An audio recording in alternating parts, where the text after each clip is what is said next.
परमात्मने परकर्म मंत्र यंत्र तंत्रौषधास्त्र शस्त्राणि संहर संहर मृत्योर्मोचय मोचय आयुर्वर्धय वर्धय क्षिप्रारोग्यं च कुरु कुरु सर्वकार्यसिद्धिं कुरु कुरु।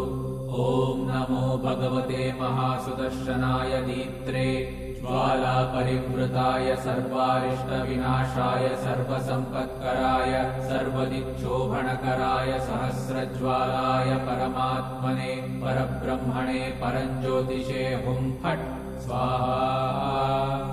ॐ श्रीं ह्रीं ऐं क्लीं कृष्णाय गोविन्दाय गोपीजनवल्लभाय